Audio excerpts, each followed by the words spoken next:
Okay, nako ito mga kababayan, pag-usapan ho natin yung naging mainit na sesyon ho dyan sa Senado. Naging mainit ho ang sesyon dyan ho sa Senado sa pagitan ho ni Senador at chairman ho ng Blue Ribbon Committee na si Panfilo Lacson at itong si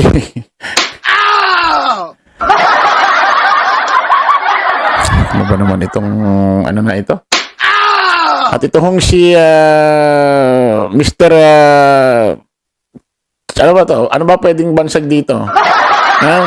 Sige na nga, sabihin na natin. Itong si Senador Marcoleta, palakpakan po natin.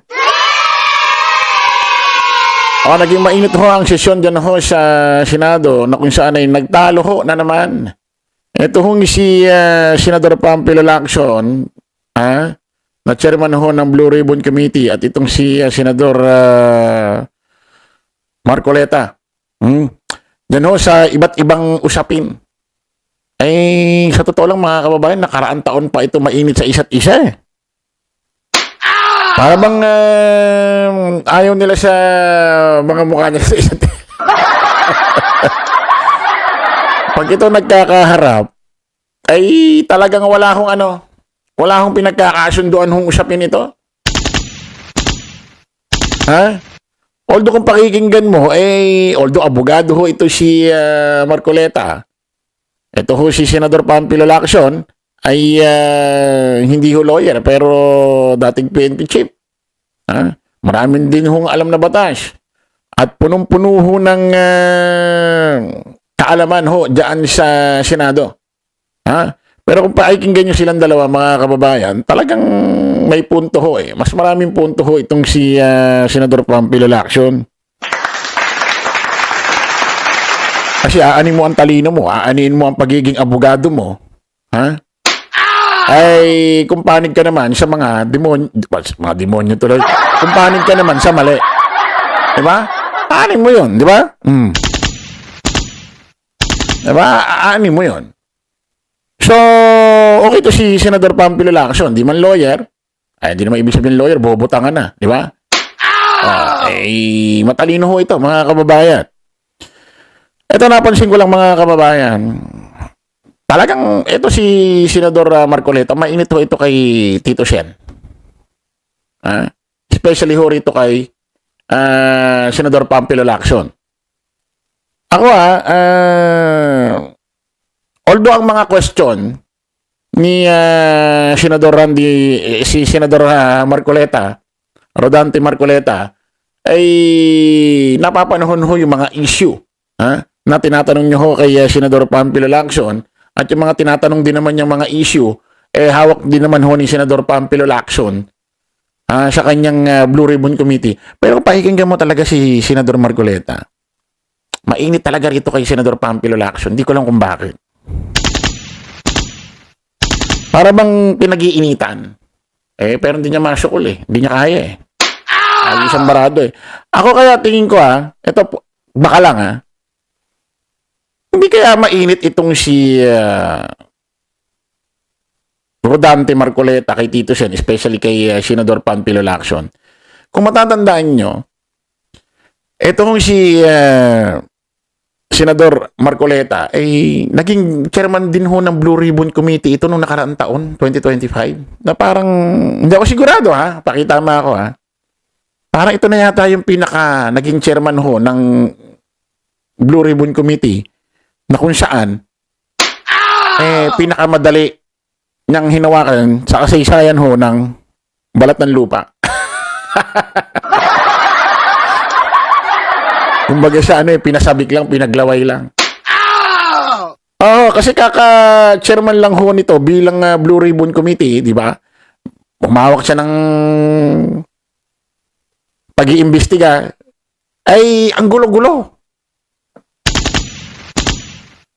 Ang gulo-gulo humawak ho ng komite. Ito ngayon mga kababayan, kung naalala nyo ito, tingnan nyo. Nung nakaraang taon yan, September 9, 2025. Kinumpirma ng bagong Senate President na si Senador Vicente Tito Soto. Napapalitan ni Senador Popular Action si Senador Rodante Marcoleta bilang chair ng Blue Ribbon Committee. Paliwanag ni Soto, hindi miyembro ng majority si Marcoleta, kaya ang posisyon ay ibibigay kay Lacson. Ako tingin ko, opinion ko, isa ito eh. Isa ito eh. Pangalawa ito, itong isang dito natin unang nakita kung paano talaga soplakin ni Senador Panfilo Lacson. Itong si Senador Marcoleta, kasi alam nyo nga, ito si Senador Panfilo Lacson, hindi man lawyer, punong-puno ho ng experience, kaalaman ho dyan sa Senate. At PNP chief din ho ito. Although itong lawyer si Marcoleta, lawyer, pero hindi ho, wala masyadong kaalaman ho dyan sa Senado. Naging chairman ho ng Blue Ribbon Committee. Kaya nga nagkandaleche-leche yung Blue Ribbon Committee ron. Ang gulo-gulo humawak ng committee nito. Ito yung napansin ko na isa pang video na kinaano niya.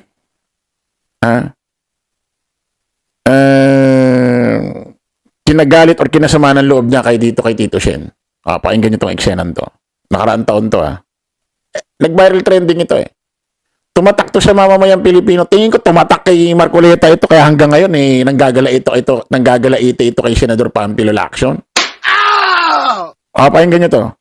Nakaraang taon to Po sa rules natin yung motion to dismiss. It is true that the motion to dismiss is not part of our rules. But it is part of our rules po yung pagiging suppletory application po ng rules of court. Wala rin po ako makitang suppletory application sa rules of the Senate. We're here in plenary. Maski po basahin natin na 100 beses ang ating rules of the Senate, wala pong suppletory application sa ating rules.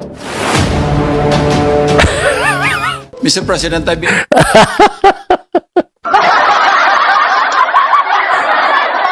lawyer yan Di ba tumatak to sa Pilipino? Kung paano sinoplak binara ni Senador Panfilo Lacson. Itong si Senador Marcoleta. Tingin ko yung ginawang pagsoplak rito ni Lacson, ni Senador Lacson kay Senador Marcoleta, tingin ko tumatak Sumugat ng malalim kay Marcoleta to. Hanggang nyo ulit diligently reading and reviewing the rules of the Senate since I've been out of this august chamber for 3 years. Nowhere in our rules can I find a provision on a motion to dismiss as submitted by the honorable gentleman from Tarlac. Neither is there a suppletory application of the rules of court to offer a space for such motion to dismiss, except perhaps in the committees performing their legislative inquiries in aid of legislation. Obviously, we are now assembled in plenary, not as an impeachment court, but as a legislative body, and I cannot relate to a motion in this plenary to an issue that involves a collective decision that falls solely and exclusively under the jurisdiction and authority of an impeachment court. How do we deal with the pending motion? I refer to the motion to dismiss. Shall we even take it up or deal with it? Kasi wala po sa rules natin. Paano wala tayo pong guidelines? Kasi wala po sa rules natin yung motion to dismiss. It is true that the motion to dismiss is not part of our rules. But it is part of our rules po yung pagiging suppletory application po ng rules of court. Na talagang i-dismiss na po natin, Mr. President. Again, I refer to our rules, Mr. President. Wala rin po ako makitang suppletory application sa rules of the Senate pagdating sa plenaryo. Pwede pong gamitin ito sa mga committee hearings, inquiry in aid of legislation. But we are not there. We're here in plenary. Maski po basahin natin na 100 beses ang ating rules of the Senate, wala pong suppletory application sa ating rules. Wala.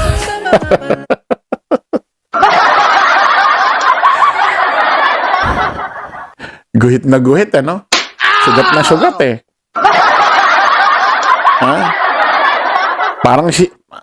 Parang sinampal na rin,